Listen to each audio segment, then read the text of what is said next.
Hello guys, welcome back to my channel. This is Andrea on my journey to losing 100 pounds. I am just actually doing some meal prep for the week here. I'm not a chef and so the eggs look scary, so please don't mind that. Now you know that I'm real life because I'm literally not trying to put on a show for you guys, that my life's great, my kitchen's a mess behind me, the food's kind of like whatever. But anyways, I just thought I would check in with you guys and let you know what was going on. So I weighed in this Friday and I was at 235.8 pounds. So for those of you following along, you might realize that I am up 0.8 pounds, not quite a full pound. Immediately when I got on the scale, my heart definitely sank. I was pretty disappointed. However, I had done some thought work for this beforehand, just knowing that every week was not going to be a loss. So I really tried to keep it in my head that I'd been doing a lot of weight training this week. So there's a term that's out there, body recomposition, that I read a little bit about. It's basically when your body's been really, out of shape sometimes, and you go from having a lot of fat content to changing over to muscle. So I'm trying to hold on to hope of, maybe that's what's going on right now. But we'll see. So it was kind of interesting, so I step on the scale and my heart sinks and I'm just like, oh man. And immediately the diet, mind comes into full play, right? Well, you've got to do things different. Well, you've got to really, reel this stuff in. You got to quit eating all the things, throw out the carbs, throw out the fat, drink water only or whatever, my body just, or not my body, but my mind just wanted to do something so drastic to try and get, better result, because clearly this isn't working. But as I've talked to you guys before, especially with the miracle equation, that a lot of what's important is having that unwavering faith and that extraordinary effort. And so obviously the unwavering faith, I did try to say to myself, all right, we don't think those things anymore. We don't need to take drastic measures. We are going to lose weight the way that we live our life. So I'm going to eat carbs until the day I die. So we're not cutting that out now. So, so that was fine. I got ready to go to work. I got on the train. But then as soon as I got off the train and I was at Union Station in DC, my favorite little shop there, Pret a Manger, they have these amazing almond croissants, and suddenly that thought just popped into my head. I should really get an almond croissant this morning, and I should let them know that I still treat myself to delicious things. And I had to stop myself again and just be like, what are you doing? You already packed 2 breakfast sandwiches to eat for breakfast. There's no need for an almond croissant, not to mention that you make your breakfast sandwiches on croissants. So, I persevered and I didn't, fall into that temptation.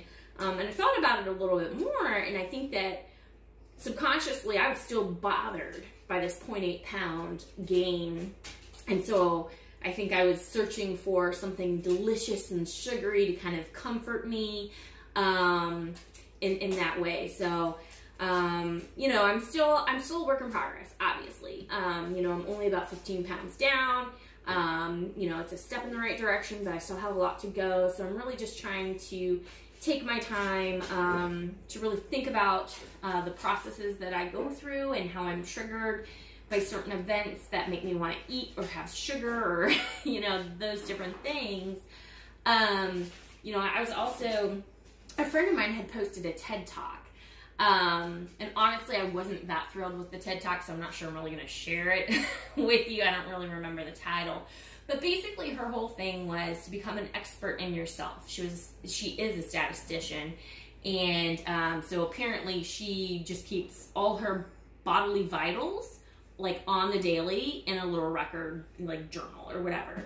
And so in different situations, this proved to be really helpful for her in the medical aspect of, her asking doctors, show me the data on, because she was 41 weeks pregnant and they wanted to induce her because they said that the child had a higher likelihood of being stillborn. And so she of course says, show me the data. And she, you know, and then she said, you know, because I've got all this data showing that, you know, where my body temperatures were when we conceived, I don't think that my actual due date's correct, and I think we're going to be just fine.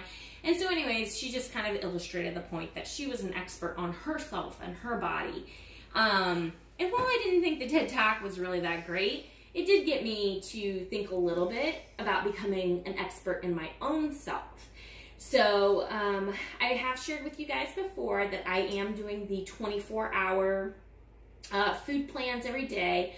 I will be honest and say I kind of slack on doing them on the weekends. And I also don't really go back at the end of the night to really say anything as far as like if I felt like I overate that day, or if I substituted something different, or, you know, really, and I'm not really keeping track either of quantities. I'm really trying to just go by my hunger cues and how full I think I am at that time. So I think it would be kind of a good thing for me to just after every meal to evaluate kind of where I'm at on that, and maybe also start tracking a little bit of my emotions at the time. Like, how was I feeling about that? Was there anything during the day or something that might have caused me a little emotional distress that would have caused me to like, or, you know, I would have chosen rather to seek after some comfort foods. So I guess that's about it right now. Like I said, I'm just going to be working on this week, trying to be a better expert in myself, and really kind of trying to pull some data. I actually have a little chart here that I'm going to be putting up in my bathroom so that I can really see where the fluctuations are. I'm also going to be, next Saturday, I believe, my friend is going to come over and she's going to help me take my measurements again. So that'll be another set of data that I'll have, because truly I do feel like I'm losing inches, and I think my weight's being a little bit more fickle in which way it wants to go based on the time of the month and the activities I'm doing throughout the week. So I feel like if I have both sets of data that I can kind of compare with each other, I think I'm going to have a much better, you know, story of my weight loss and how my body is responding to the things that I do. So thanks again for checking in, and I will see you next time. Bye, guys.